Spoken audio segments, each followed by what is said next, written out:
Okay. Hi, everyone. Thank you all for being here today. For those of you that may not know me, I'm Patty Stanek-Fallone. I am a mother of four, a grandmother of two. I am a writer, a speaker, and a parent recovery coach. And I hold workshops like this to give people the opportunity to learn some tools that they can use to make their holidays as pleasant as possible. And to receive a little bit of group coaching from me. There were many years that my holidays were anything but pleasant and non-stressful.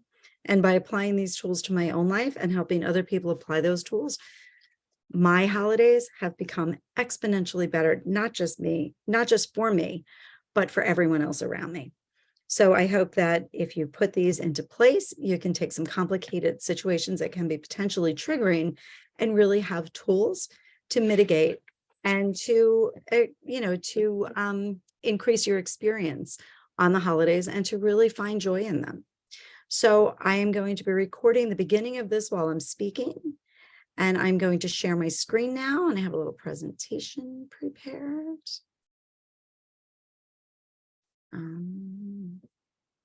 Give me one moment.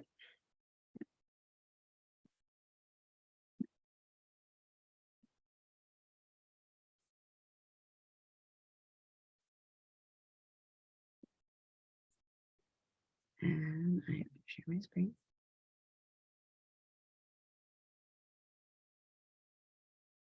So, how to rediscover joy in the holidays.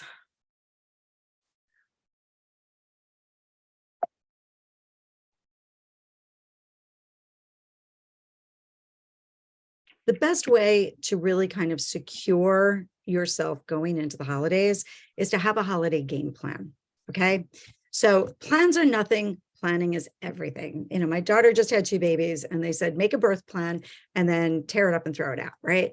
So we can't control how things are going to go, but we can do our best to plan for what we want the most of. Okay. And the 5 steps that I like to look at are establishing our priorities, having an honest conversation with the people that we're going to be spending Thanksgiving with, most likely our family members, or not spending the holiday with, to learn how to better manage our own expectations for both ourselves and for others, how to create strong boundaries for ourselves around the holidays, and finally, to be prepared with scripts. I mean, any of us going into the holidays, right? Anybody attending this is probably attending this because there are kind of predictable, potentially stressful situations that you're used to encountering when a big group gets together. So this way, what you get to do is you get to be prepared with scripts so that when you get asked those awkward questions or those awkward conversations come up, you have a way of getting out of them. Oh, I'm sorry about that. So the first thing we do is we can set our priorities. And priorities they're a funny thing because we don't often think about, we think about like the details of the holiday, right? What we're going to cook, what we want the turkey to look like, what we want the turkey how we want this stuff all to look, right? What time we're going to start, who's going to do the dishes, that kind of stuff. But a lot of times we don't really think about what do we really want out of the holiday, right? I was talking to someone earlier who said she used to ask her father, what do you want for Christmas? And he used to just say peace peace and quiet. And it used to drive her crazy, right? And now she kind of understands. I would encourage you to want more than peace, right? We really want to try to enjoy the holidays if we can. I would ask for everybody to please go on mute if you can. I'm recording just the beginning of this. And then when I'm finished with the presentation, I'll stop the recording and then everybody can come back on screen and we can talk. Getting back to priorities. I'd like you guys to really think about what is most important to you going into the holidays, okay? And sometimes that's a little hard to figure out, right? Because you're going to start thinking about it differently. So first, I want you to think about what you don't want on the holidays, right? What are the stressors that you normally, that you would anticipate today, right? What are your fears? What are the behaviors in other people that stress you out? And then think about which ones of those are actually within your control, right? I mean, for me, I have people that might come to my holidays and drink too much. I can't necessarily control how much they drink, or they could just be completely obnoxious, right? I can't really control if I've decided to have them here. I can't control their behavior, right? Two of my kids could end up pissing each other off and getting into a fight. I can't control that. It is a fear of mine, right? It might be a concern. I might be worried that a member of my family drinks too much and, creates an uncomfortable environment. But I don't have any control over that. Okay. So I get to decide how I'm going to respond to that. But that can't be my priority. My priorities are not going to be my fears. My priorities are going to be what I most really want for the holiday. What do I want for me and the people that I'm inviting to my home? How do I want them to feel? I don't want them to feel stressed and on edge, right? I don't want to feel stressed and on edge. I want people to feel welcome. I want them to feel like I'm happy that they're there. This is for me. So I'd like you guys to really think about what are the three most important feelings that you want to have leading up to the holidays, during the day. We'll take Thanksgiving, right? Leading up to Thanksgiving, during the day of Thanksgiving, and then at the end of Thanksgiving. Like, how do you want to feel? And part of that, here again, might be, how do you not want to feel, right? It might be easier to say, well, I don't want to feel stressed. I don't want to feel dread, right? I don't want to feel overwhelmed. And that's fine. But then identify what you do want to feel, because you're not going to be able to feel all the positive feelings unless you can identify what they are. So think about how you want to feel. You might want it to be fun and exciting. You might want it to be quiet and peaceful, right? Those aren't, the question is not as simple and obvious as it may seem. So really give some thought as you're leading up to the holiday on what is like the top emotion that you want to have before, during, and after the end of the celebration. And what will a successful celebration feel like? Is it going to feel exciting? Is it going to have a sense of relief? But you want a little bit more than relief, right? And think about what does that feel like? What does a successful celebration feel like? The second thing we talked about was starting a conversation, having an honest conversation with your family. Okay. For many of us here today, this might have been a very difficult year. People in our lives right now might be in a little bit of crisis, or might be coming out of crisis. This might be the first holiday you're getting together since COVID. And there might be some tension around different people's approaches to COVID. And I think it's important to remember that sometimes the most important things go unsaid and end up forgotten. So in all the chaos and fear of worrying about leading up to the holidays, right? We kind of forget why we do this. We forget why we started getting together for the holidays to begin with generations ago, right? And it's because when it comes down to it, we really love each other and we love our families. And as crazy as they might drive us, right? We choose to be with these friends and families on the holidays. And we have to kind of remember that and keep the focus on that. And we also have to remember that we're never alone. And if we are stressed about the holidays, chances are the other people we're spending the holidays with are stressed as well. If we have those family members that always stir the crap, other family members are going to be stressed about that too. And sometimes even the people causing the trouble go into this very stressed. That's a lot of times why the trouble starts, right? So having a very honest conversation with the people who you really want to be able to connect with on the holidays makes a lot of sense and can be super, super helpful. Okay. And it doesn't mean that you sit down and you rehash all the crap that happened in the past and make it I don't want this happening again. Right. The way you approach it is, I love you. I want this to be a really great holiday.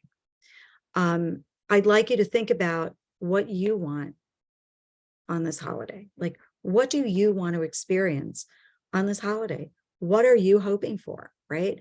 I'll give you an example, right? I always wanted Thanksgiving to be really fun and I wanted my kids to bond and all this stuff. My kids are all adults now. They all work their butts off. And Thanksgiving is a 4-day weekend for them, right? So Thanksgiving Day, they want to completely chill. They want to eat and they want to take a nap. And years ago, that used to drive me crazy. And now I realize they're adults who are entitled to experience Thanksgiving the way they want to. Their taking a nap is not ruining my holiday, right? That's up to me. I get to do what I want on Thanksgiving as well. And it's not fair for me to allow other people's behaviors, especially when the behaviors aren't particularly toxic, right, to ruin my holiday. And I also don't have the right to impose my needs on other people. So that leads us to managing our expectations. And that has nothing to do with lowering standards, right? It's just about operating within reality. So we hold a lot of expectations, and they say expectations are resentments waiting to happen. Okay. So when we set ridiculous expectations, we set ourselves up very often for disappointment. And when we feel disappointment, we end up resenting the people who we feel caused our disappointment. When the truth is, disappointment is a very personal feeling, and we have to take responsibility for when we're disappointed. So managing our expectations around ourselves, first of all, is a very important stress reducing skill. Okay. We always see the Norman Rockwell picture, right? And we see the perfect turkey, but if you look around the table is hardly a peaceful place, right? There are people fighting, there are people looking miserable, the dog's ripping something off the table. When that happens in our world, when we look at the painting of Norman Rockwell and we can chuckle, but when that happens around our table, right, we tend to get really stressed. So we can let go of perfection because we don't have control over any of this. We have control over so little. We have control over how we show up and how we respond to everybody else. We have no control over how anybody else behaves or acts, right? So we can let go of perfection for ourselves because we know we're going to do our best. We don't have to do it all ourselves. We can delegate, okay? We really can delegate. And even if the dishwasher isn't stacked perfectly, it's stacked. We can delegate food. We can delegate how they set the table. I chuckled. My kids were over for dinner a few weeks ago, and I have this spoon that I use for the grated cheese. And I was like, where's the spoon? And my daughter looked at me and said, Anthony already put it out with something else. And I'm like, his whole life, he's used the spoon for the grated cheese. And I kind of chuckled. I didn't say anything to him because I had to stop myself. I'm like, oh my God, who cares which spoon we use for the grated cheese, right? But we get used to this, right? We like things done our way. And it's okay to back up and allow it to just get done, even if it's not being done perfectly, which means done exactly the way we want it. We get to give up our expectations of people pleasing. It is not our job to make everybody else happy. We are not responsible for anyone else's happiness. We are responsible for how we treat other people. And we are responsible for making sure that we bring things into our lives that make us happy. That is our only responsibility. And then we have to look at how we manage expectations of others, okay? if we know what we want, we have to say what we want. We can't expect anybody else to read our minds. If we are getting stressed and we need help, it is okay to say, please give me a hand. Okay. And it's better to say it before we're pissed. Please give me a hand with this. Or to just be honest and say, you know what? I'm getting a little overwhelmed. I'm going to step outside and get some air. Can you finish this for me? Okay. Here again, done is better than perfect. If people are willing to help us and if people want to participate, no one has fun participating when they feel like they're participating under a microscope, and it's either going to get done the way we want it done, or they're going to get crap for it. So it's okay to let people do it the way they want to do it, even if it's not the way we want it to do it, because that allows them to feel engaged and to feel a part of it. You can let go of your expectations of everybody else wanting what you want. Everyone has their own ideal day. Everyone wants to do what they want to do on Thanksgiving. Everyone has expectations for that day. Some of them might be pretty low if it's normally a stressful event, right? We get to allow them to behave in a way that day that meets their own expectations. If people want to take a nap, they can take a nap. I always wanted my kids to enjoy each other's company on Thanksgiving.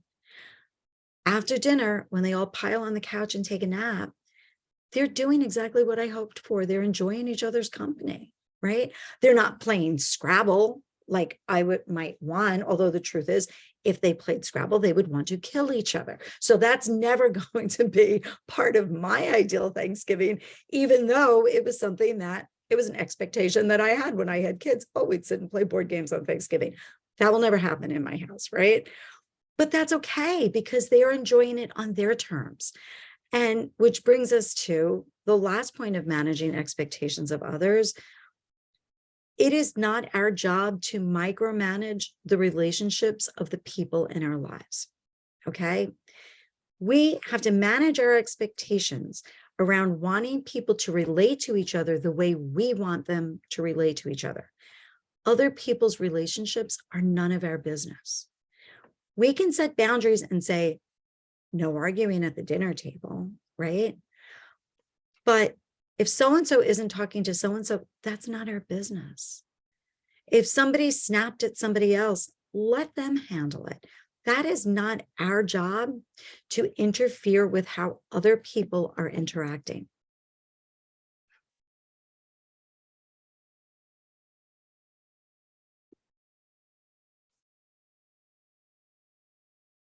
Boundaries.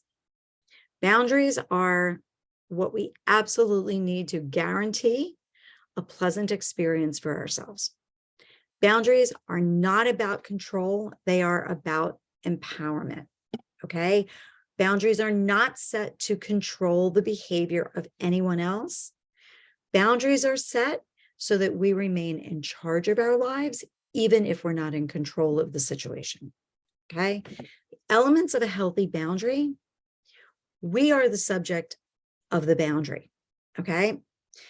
A boundary is not, you cannot do this anymore. You have to stop doing this. The boundary is, I am not comfortable when this happens. If it happens again, then I will leave. I will no longer allow you to speak to me like that. I will not continue to sit here if you speak to me like that, okay? Purpose of a boundary is to protect ourselves, not to control someone else. A violation of a boundary has to have consequences, right? And the consequences might just be you refuse to engage. Somebody baits you with something, somebody brings up some, hot political topic because they want to get into an argument with you. You can just refuse to engage. You can just say, you know what? I'm not going to talk about that today. Or you can just say, oh, sorry, I have to step out for a second, right? You do not have to engage. When people invite you into an argument, you have every right to say, no, thank you.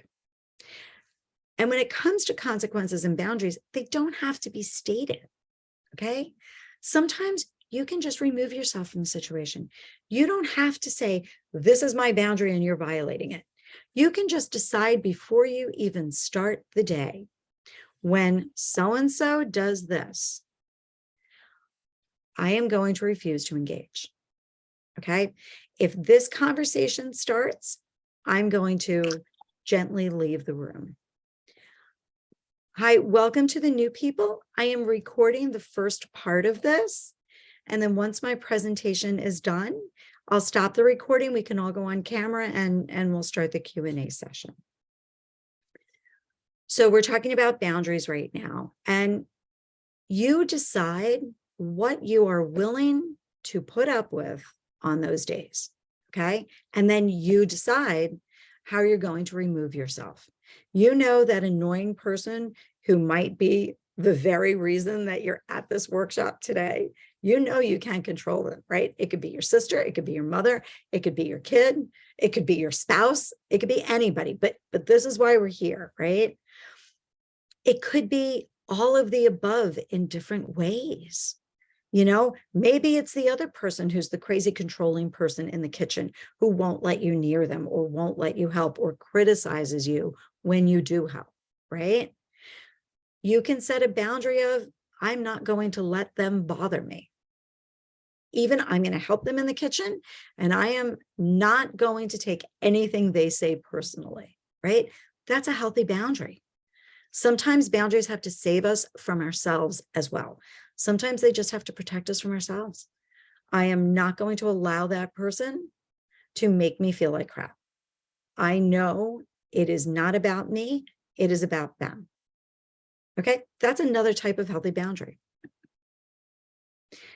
So part of boundaries is what can't I control, right? Well, just about everything. Okay.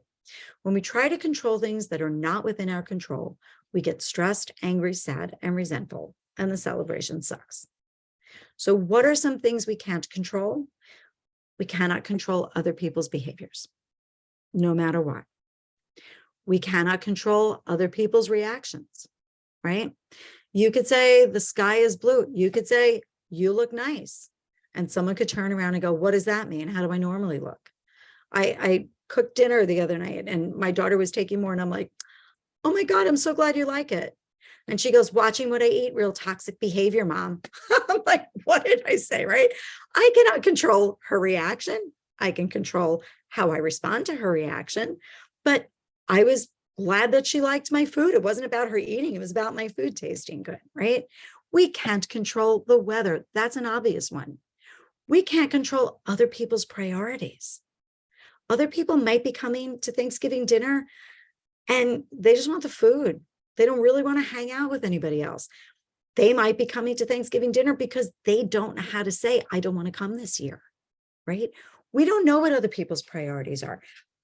Their priorities for that day might be to just completely relax as much as possible because they've had a crap week, right? Their priority might not be to spend that time bonding with everybody. They may just need to kind of take some time for themselves and enjoy a good meal, right? And the most important thing that we cannot control is other people's relationships and interactions. And as most of us in this room are parents, right? And it's really easy to start watching our kids around the dinner table or watching our siblings around the dinner table and seeing how people are interacting. And the truth is, it's none of our business. It's completely out of our control, and it's none of our business. What we can do is we can look and say, how are we interacting with the people around us, right? Are we sitting here quietly criticizing everyone around us? Or are we sitting here trying to think of something nice to say about all the people that we're with? So what can I control, right? And this is where the serenity prayer comes in. God, grant me the serenity to accept the people I cannot change, the courage to change the people I can, and the wisdom to know that's me. We are the only things we can control. on the holidays, and every other single moment in our lives. Okay. When we put energy into what we can control, that's when the magic happens. What does that look like? Well, it includes how we respond to another person's behavior, right? We get pissed off or triggered about something. How important is it? Like, that's one of the most important questions we can ask in our lives. How important is this? How much energy am I going to allow some stupid offhanded comment or some really nasty digging comment, right? How important is it? How much am I willing to allow that to affect me? When I know it's not about me, it's about them. Hurt people, right? So when somebody gets nasty and rude, it's never about us.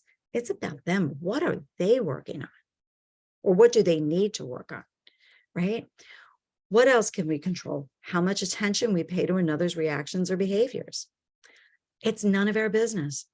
The only thing that's our business is how we behave, how somebody reacts to how we behave. That's on them. We have no control over that. As long as we know that we are showing up in the best way that we can show up, we have no control over how somebody else responds to that, right? We can do something super right and hope that like it makes everything else okay for everybody else. We have no power. We have no control over how anybody else responds. We can choose, we have control over how much attention we pay, how much priority we put on how somebody else responds to our own behavior. We have control over how respectful we are of other people's priorities and wishes for the day, right? We reap what we sow. We get to allow people to experience the holiday the way they'd like to experience it. And we have a lot of control over how respectful we are over other people's relationships and how they interact with each other, right? No one likes to be micromanaged. No one likes unsolicited advice. No one likes to be venting and to have somebody give them a million ways that they can solve the problem they're venting at. We get to just validate someone else's complaint, right? We get to step back and focus on how we're showing up in our own relationships and what kind of energy we are bringing to the holiday celebration. And we get to let other people worry about the energy that they're bringing to the holiday situation. So one of the tools that we can really use for this, right, is to have scripts. Because like I said, we know what the triggers are already. That's why we're here, right? Because we know we've been doing these holidays for a long time. We've been seeing these people for a long time. And we know where our challenges are going to be, okay? So for some of us, if we have a loved one or a child who's really struggling, a lot of times we can go into this with the fear of people asking about that child or people not asking about the child, right? And there might be things, it's a politically charged season right now, right? There might be conversations that we just don't want to have. And we know the people that will bring them up. And we get to go in with a script. And that script will be something like, I'd rather not say, or you know what? I have decided I'm going to stay stress-free today and I'm not going to discuss politics. Or, you know, they're doing as well as can be expected, and leave it at that, right? You know, I don't want to get into it today. It's a happy day, right? We can do that. We can absolutely decide how we're going to respond to a question in advance. And we can absolutely choose our response. Just because somebody asks us a question doesn't make us obliged to give them an answer, okay? We can turn it around and we can stay within our own power and our own control and just decide whether we're going to engage in that conversation or not. We can have anecdotes ready. Okay. I love this. You're getting, your ears being chewed off by somebody, or it starts to get tense. You know what? You can have little anecdotes ready. And here on the screen, I don't mean to interrupt, but oh my God, I have to tell you before I forget. Or, oh God, I have to go tell somebody else before I forget, right?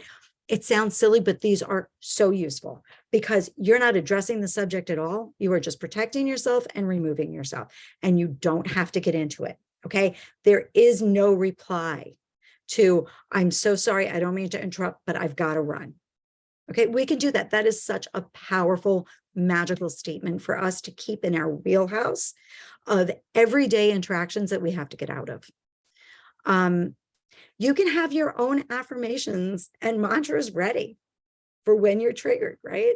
Like the version of the serenity prayer I just said. I love that, right? God grant me the serenity to know the people that I cannot change, right? To change the people that I can, and the wisdom to know the only person that is me. We are the only people. So we can look at our loved ones and we can say, I will love you where you are now. I will not accept unacceptable behavior, right? I will not deny that I might feel sad that the situation isn't what I want it to be, what I wish it was, but I will be okay anyway. I will accept it for what it is, and I will find ways to be joyful. Okay. Your affirmation can be, I choose joy. Bless them, change me. We can go over affirmations in the Q&As, right? But when you have these little mantras ready at hand, these are huge tools. These are really useful tools that just snap you out of it. Okay. And then, of course, there's always the exit strategy. The exit strategy can be for a conversation, right? The exit strategy can be how you're going to leave the celebration if you need to. And the exit strategy can be how you're going to end the celebration if it's in your home, you know? And it can be a subtle thing. It can be, having the coffee ready. Okay. It can be, let me call you your car now. I've had to use that so many times. Your Uber's on its way without asking them, are you ready to leave? Your Uber's on its way. It'll be here in 10 minutes. It was so great to have you here. I'll walk you down to the lobby, right? I mean, we can empower ourselves to do this. And it's not being rude. These are healthy boundaries. An exit strategy is a healthy boundary, right? We can figure out how to just say, okay, it's time. I mean, for those of us who have children in sobriety, taking their own car is a big deal, right? Because when they have their own car with them, they know they can leave when they're ready. And that's a great exit strategy. And, a lot of times parents will say, oh, drive with us, drive with us. And I'm like, no, let them drive. That's their exit strategy. When they're ready to leave, they can leave. And that's a really powerful tool to have. And the most important thing that we have to remember coming into this is we get what we bring. So if we know what we want our celebrations to feel like, that's what we have to bring. We have to bring the peace. We have to bring the respect. We have to bring the joy, and we get to bring the fun.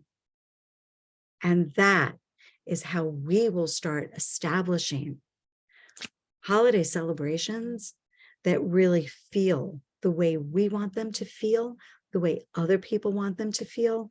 And that is the way that we rediscover the joy in our holiday celebrations. So I'm going to stop the share now. And I'm also going to stop the recording now.